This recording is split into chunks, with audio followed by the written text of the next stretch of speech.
आज हम जिस सिविलाइजेशन को थॉरोली स्टडी करेंगे वो है मेसोपोटामिया सिविलाइजेशन। अब मेसोपोटामिया सिविलाइजेशन जो है वो उसको क्रेडल ऑफ सिविलाइजेशन भी कहा जाता है कि बर्थ ऑफ सिविलाइजेशन हमने पिछले लेक्चर्स में स्टडी किया। उसके बाद जो सिविलाइजेशंस को हम स्टडी करेंगे उनमें सबसे पहली जो है वो मेसोपोटामियन सिविलाइजेशन है। इसको क्रेडल ऑफ सिविलाइजेशंस भी कहते हैं, सिविलाइजेशंस की गोद के इससे आगे सिविलाइजेशंस फर्दर इमर्ज हुई। तो इसकी एरिया जो था बेसिकली जहाँ पर ये सबसे पहले इमर्ज हुई वो था साउथ वेस्टर्न एशिया, और स्टार्टिंग जो टाइम पीरियड था वो था 4500 BCE बिफोर कंटेम्प्रेरी एरा। और जो इसकी पॉपुलेशन थी, जो लोग थे मेसोपोटामिया के, वो पहले जो थे वो नोमैड्स थे, यानी कि खाना बदोश थे। उनकी कोई पर्टिकुलर होम नहीं था, बट वो प्लेस टू प्लेस मूव किया करते थे। लेकिन सून उन्होंने चेंज किया अपने लाइफ स्टाइल लिविंग का और पर्टिकुलर लोकेशंस पे सेटल हो गए। नेक्स्ट हम देखते हैं कि Mesopotamia soon saw the rise of cities. पहले वो नोमैड्स थे, उसके बाद उन्होंने पर्टिकुलर लोकेशंस पर रहना शुरू किया, फिर उन्होंने सिटीज़ बनाए, रीजन्स बनाए, एंड देन एम्पायर्स राइज हुई। Summary of history of Mesopotamia from its earliest settlements. और इसकी जो मेन एम्पायर्स हैं उनमें सुमेरियंस, अकाडियंस, बेबीलोनियन, असीरियंस और पर्सियन एम्पायर्स हैं, जो मेन इमर्ज हुई आगे फर्दर मेसोपोटामियन सिविलाइजेशन से ही। अब जो वर्ड है मेसोपोटामिया, ये एंशिएंट ग्रीक वर्ड से निकला है मेसोपोटामिया। मेसो का मतलब होता है बिटवीन और in the middle. Mesopotamia is placed situated in the middle of Euphrates and tigris river which is now part of Iraq. के दजला और फरात जिन दरियाओं को कहते हैं, उन दो दरियाओं के दरमियान में ये फ्लरिश किया है सिविलाइजेशन ने, और अब जो है वो इराक का पार्ट है। सिविलाइजेशन जो है वो मेजर, ये जो सिविलाइजेशन है ये अपनी प्रोस्पेरिटी, सिटी लाइफ की वजह से बहुत ज़्यादा वेल नोन है आज तक। उसके बाद जो पीपल थे मेसोपोटामिया के, उन्होंने बेसिकली फार्मिंग इजाद की, फसलें उगाई। उसके बाद जो कि उस एरिया में बारिश कम होती थी तो उन्होंने इरिगेशन सिस्टम इजाद किया और दरियाओं से पानी लाए अपनी खेतों तक। उसके बाद अगर हम देखें उनकी डेली लाइफ, एजुकेशन और गेम्स को, तो डेली लाइफ में मेसोपोटामिया के जो लोग थे वो फैमिली सिस्टम था तब, और किंग के अलावा सब लोग छोटे छोटे हाउसेस में रहते थे जो कि ईंटों से बने होते थे, मट्टी के ईंटों से बने होते थे। और चिल्ड्रन जो हैं वो फर्स्ट फ्लोर पर उन्होंने लिखा हुआ है कि थे। देन हम देखते हैं इसमें कि वेदर उस एरिया का नाइस था। देन है कि अगर हम एजुकेशन को देखें तो तब पेपर एग्जिस्ट नहीं करता था, तो स्टूडेंट जो है वो मिट्टी की सीलों पर लिखा करते थे, और जो उनकी स्पेशल राइटिंग थी उसको कहते हैं हम क्यूनिफॉर्म में वो लिखा करते थे। उसके बाद kids in Mesopotamia played a lot of game with their friends at home with siblings, कि उस वक्त भी बच्चों में गेम खेलना आम था। बच्चे स्पिनिंग टॉप यानी लट्टू खेलते थे, जंप रोप रस्सी कूदते थे, और इस तरह की बहुत सारी गेमें खेलते थे। छोटे हाउस बनाते थे, डॉल्स होती थी। ये सारा कुछ मेसोपोटामिया के चिल्ड्रंस में भी था तब। उसके बाद जो नोबल्स थे, हाई क्लास लोग थे, वो एडमिनिस्ट्रेशन के कामों में इन्वॉल्व थे। उसके बाद अगर हम फोकस करें इसकी रिलीजियन पर, तो रिलीजियन में एक और पॉइंट यहाँ पर मिसिंग है, हम देख लेते हैं कि जो एजुकेशन है वो भी उसी तरह आम थी लोगों में जिस तरह के रिलीजियन होता है। लिटरेसी लोग उतने ही टेम्पल्स होते थे जितने स्कूल होते थे। अब रिलीजियन जो है वो अगर हम मेनली यहाँ पर देखें तो मेसोपोटामिया के लोगों का रिलीजियन जो है वो पॉलीथिस्टिक था। पॉलीथिस्टिक रिलीजन का मतलब होता है कि मोर देन वन गॉड की अगर वर्शिप हो रही हो तो उसको कहते हैं polytheistic religion. Mesopotamia religion refer to the religious beliefs and practices followed by various people living in ancient Mesopotamia. अब जो रीजन के जितने भी सिटीज़ थे, हर सिटी का अलग गॉड होता था, और उनके जो टेम्पल्स होते थे वो मेनली इस तरह के होते थे जैसे कोई जिगुरैट टाइप बिल्डिंग हो। उसका मतलब ये है कि सीढ़ियाँ टाइप ऊपर जा रही हैं और ऊपर एक फ्लैट टॉप है उस सीढ़ी का, तो इसको कहते हैं जिगुरैट, जो कि उनकी रिलीजियस बिल्डिंग थी।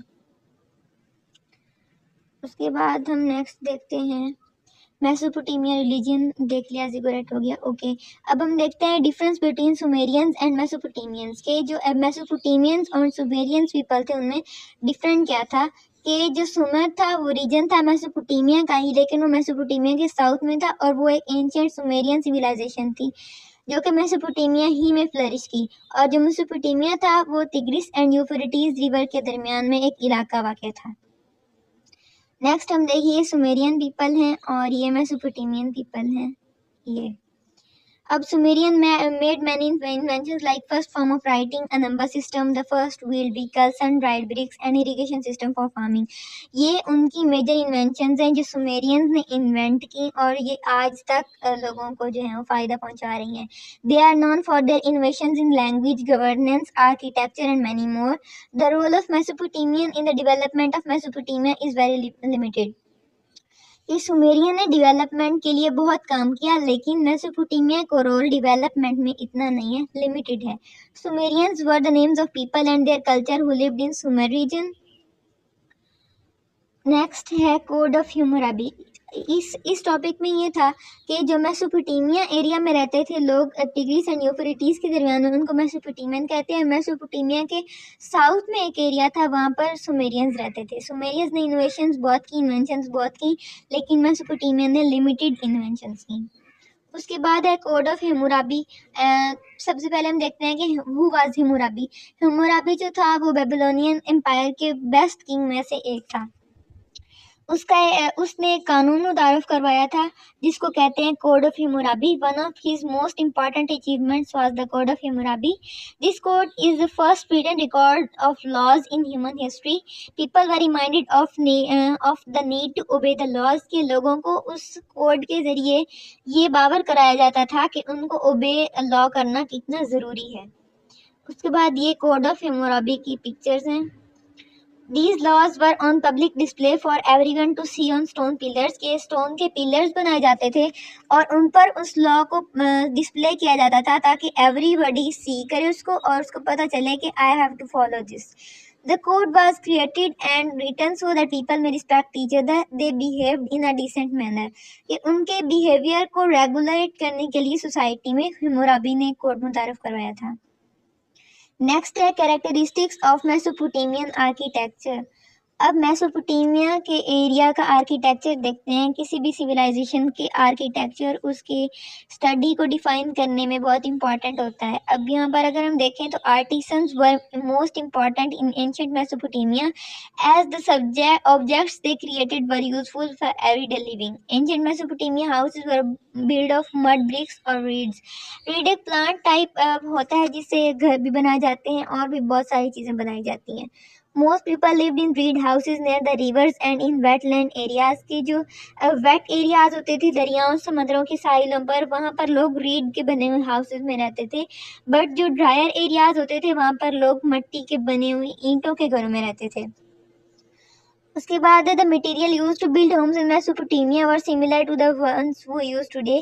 के जो मटेरियल तब यूज़ होते थे वो अब भी हम यूज़ करते हैं। प्लास्टर हो गया, मड यूज़ हो गई, मड ब्रिक्स यूज़ हो गई, वॉल वुड और फ्रेम विंडोज़, ये सारा कुछ उनके घरों में भी होता था, तो आजकल के घरों में भी यूज़ हो रहा है ये। उसके बाद ये उनके कुछ हैं फ़ोटोज़ उनके आर्किटेक्चर की। इनमें अगर हम देखें तो ये जिगुरैट टाइप है चीज़, ये this one and this one. Okay, next अगर हम मूव करें तो लास्ट वन है हमारा इसमें टॉपिक ऑक्यूपेशंस के, वो करते क्या थे। और लोग मेसोपोटामिया के इम्पॉर्टेंट ऑक्यूपेशंस ऑफ मेसोपोटामिया व फार्मिंग करते थे। वो उन्होंने इरिगेशन सिस्टम ईजाद किया था तो वो अपनी लैंड्स की फार्मिंग खुद करते थे। उसके बाद ट्रेड्समैन थे, तिजारत करते थे अपनी दूसरे इलाकों के साथ। उसके बाद सोल्जर्स थे, मिट्टी की ईंटें बनाते थे जिनसे आगे घर बनते थे। क्राफ्ट आर्टिसंस थे, आर्टिस्ट थे जो चीज़ें बनाते थे, फिर उनसे आगे वो ट्रेड करते थे, मछलियाँ पकड़ते थे क्योंकि टिग्रिस एंड यूफ्रेटिस के साथ रहते थे तो उनका एक मेजर कारोबार जो है वो फिशरी भी था। उसके बाद स्टोन कार्विंग करते थे वो लोग, पत्थरों पर चीज़ें लिखा जाती थी, तब पेपर ईजाद नहीं हुआ था इसलिए। और पॉटर्स थे, बर्तन बनाते थे और कपड़ा बुनते थे। वीवर्स थे, ट्रांसपोर्ट्स बनाते थे, उन्होंने व्हील ईजाद किया था तो फर्दर ट्रांसपोर्टर्स भी थे। लेदर वर्क करते थे और कारपेंटर थे, बढ़ई थे। Okay, this was all about Mesopotamia.